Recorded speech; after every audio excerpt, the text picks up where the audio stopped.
Swayam Prabha. Digital India. Educated India.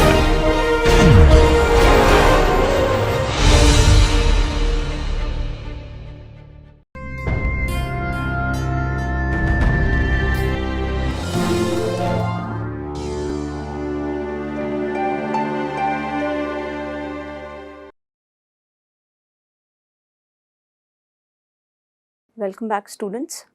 So in the last class, we were discussing about heat transfer operations in the reactors, where the major heat transfer operations included the metabolic heat generation due to the growth of the culture inside the reactor, then the heat which is dissipated due to mixing by the moving parts inside the reactor, and the major part of the heat transfer operation during fermentations involves heat sterilization operations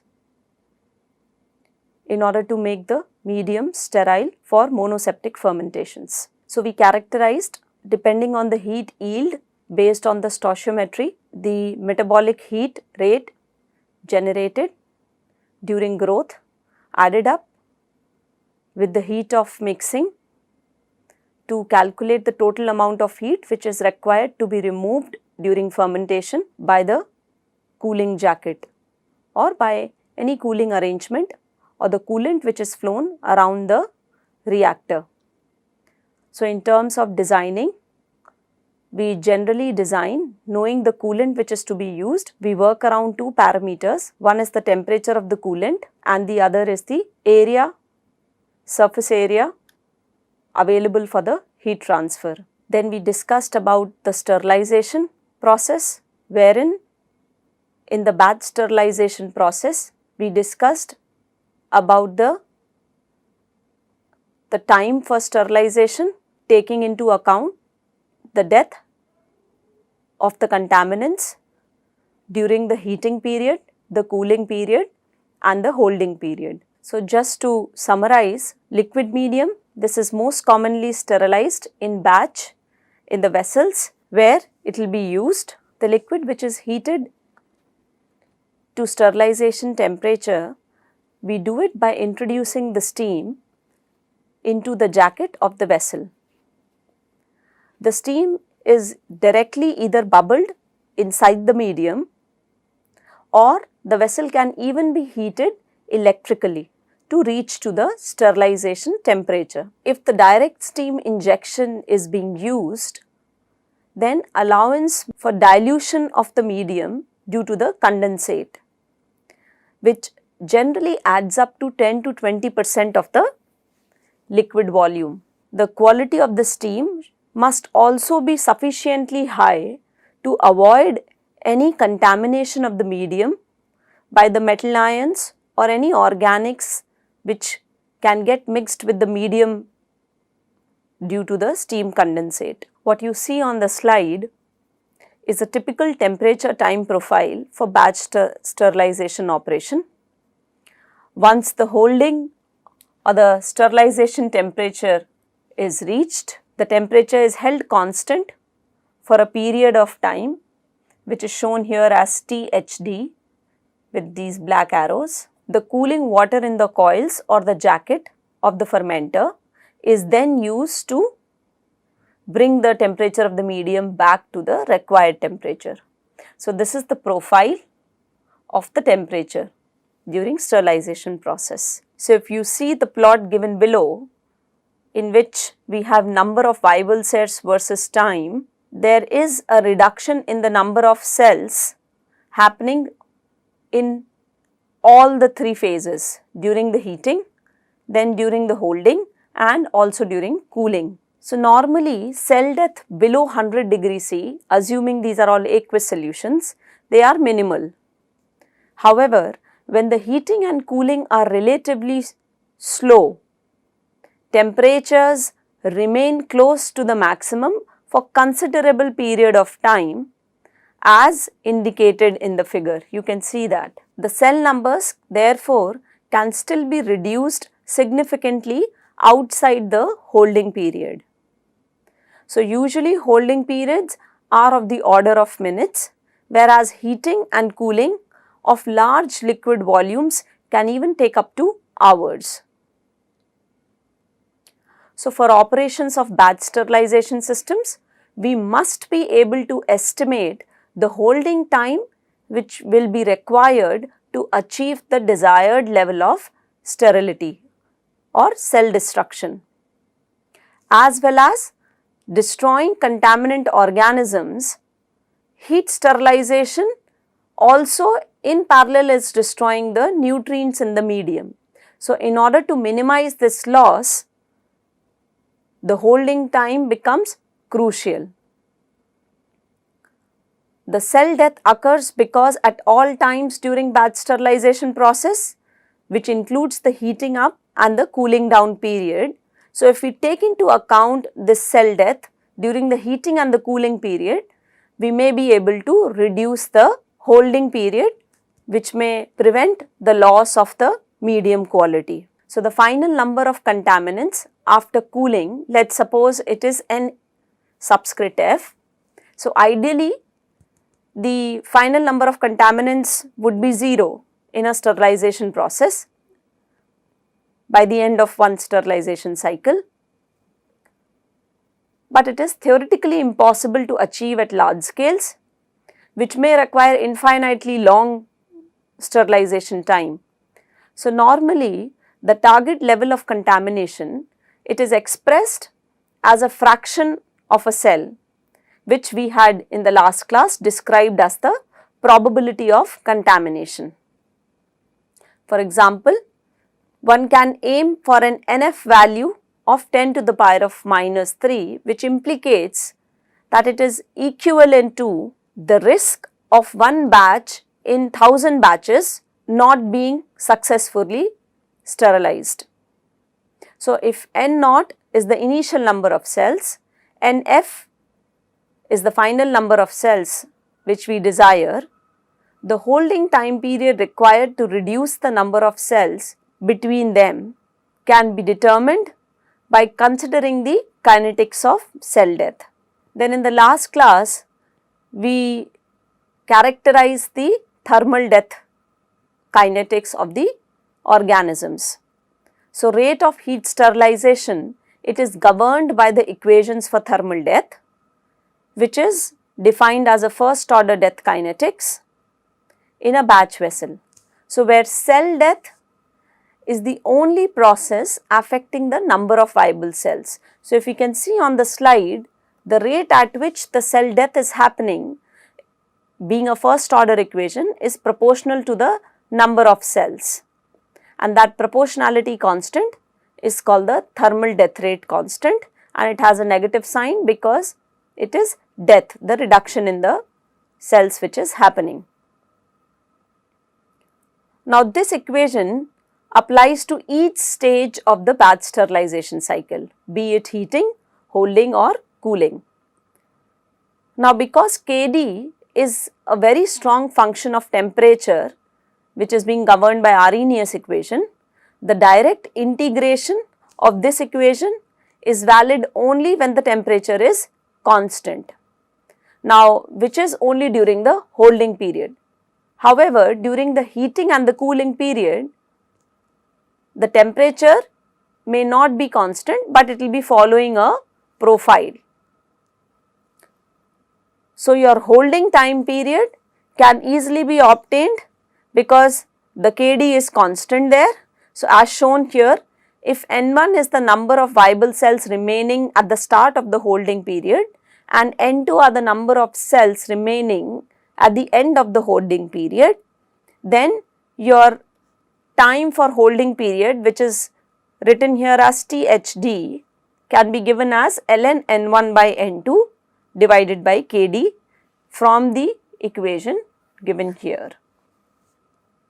So, once you integrate, put the limits N1 to N2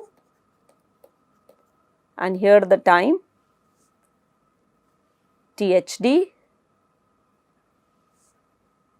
then you can obtain the holding time in terms of Kd. So, here for example, you can see the different temperature time profiles for various heating and cooling stages in batch sterilization cycles, where it can follow, depending on the heat source, it can follow different profile. Can be hyperbolic function, can be an exponential function, can be a linear function with respect to time. So, bringing it into a mathematical form, here there are some examples. If the heat transfer method, let us say, is a direct sparging with steam, then this will be the hyperbolic function with respect to time, and you can see the temperature time profile function. Similarly, electrical heating, it is a linear function, and for heat transfer from an isothermal steam, the function is an exponential function which is given here. So, what are the key points? The design procedures outlined here apply to batch sterilization of the medium when the temperature is assumed to be uniform throughout the vessel. If the liquid contains contaminant particles in the form of flocks or pellets, there can be temperature gradients which may develop. So, heat transfer within solid particles we know would be slower than in a uniformly mixed liquid. So, the temperature at the center of the solid will be lower than in the bulk liquid. As a result, the cell death inside the particle is not as effective as in the bulk liquid of a free cells. When heat sterilization is scaled up to large volumes, longer treatment times are needed to achieve the same sterilization results at the same holding temperature. Sustained elevated temperature during heating and cooling will certainly affect the quality of the medium. Now, we have been discussing about the batch sterilization cycles. Let us see what is a continuous sterilization process used generally in industry. So, continuous sterilization process is generally based on a high temperature and short exposure time process.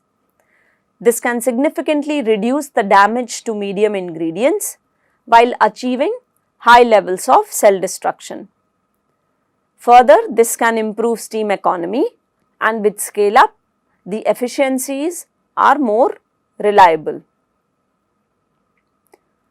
The time required is also significantly reduced.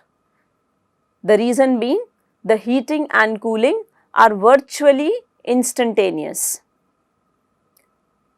So, the typical equipment configurations for continuous sterilization, they involve generally two ways.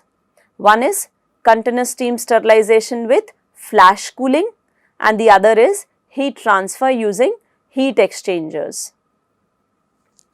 So, if you see the figure shown here, it is a schematic for continuous steam injection with flash cooling. Here, the raw medium before the direct sparging of steam inside the medium, it passes through a heat exchanger where its temperature is increased close to sterilization temperatures by the heat exchange from a sterile medium which is being cooled through this heat exchanger. So, there is a heat transfer between already sterile medium with the raw medium which is going for sterilization. So, in this process, the sterile medium gets cooled, which directly then at the required temperature can be fed in to the fermenter for fermentation, and the raw medium in this process gets heated up so that to economize the use of steam. So, then there is direct steam injection. Once it reaches high temperature or the sterilization temperature, it is passing through the holding section where the holding time is being governed by the length of this section, and then it is very quickly brought down to low temperatures using a flash cooler. So, in flash cooler, it expands to bring down the temperature. So, in this process, the time for heating and the cooling is minimized. So, as I described earlier, the raw medium entering the system is first preheated by the hot and the sterile medium in the heat exchanger. This would economize the steam requirements for heating and also will cool down the sterile medium. Then the steam is injected directly into the medium as it flows through a pipe. The liquid temperature rises almost instantaneously to the desired sterilization temperature. The time of exposure to this temperature would depend on the length of the pipe in the holding section of the sterilizer. After sterilization, the medium is cooled instantaneously by passing it through an expansion valve into a vacuum chamber, which we have shown here as a flash cooler. Further, the cooling takes place in the heat exchanger, where the residual heat is used to preheat the incoming medium. Now, the second type where heat exchangers are used for the sterilization process. So, if you see the schematic here, rather than having direct steam sparging inside the medium, the steam exchanges heat with the medium in a heat exchanger. So, in this process also the raw medium is preheated with the hot and sterile medium in a heat exchanger. Then it is brought to the sterilization temperature by further heat exchange with the steam. The sterilization temperature is again maintained in the holding section. Temperature is reduced to the fermentation temperature by heat exchange with the incoming medium. Now, to compare the two types of continuous sterilization equipments, let us see the merits and the demerits associated with them. In a heat exchange system, it is going to be more expensive to construct rather than direct steam injection, where fouling of the internal surfaces also reduces the efficiency of heat transfer between cleanings. In case of steam injection, dilution of the medium by the condensate can happen, which may account to 10 to 20% of the volume. Foaming because of the direct steam injection can also cause problems with the operation of the flash cooler. While the temperature time profile is shown here in the continuous sterilizers, you can see if you compare it with the batch, the heating and the cooling is almost instantaneous. The holding time in comparison to the heating and the cooling time is higher.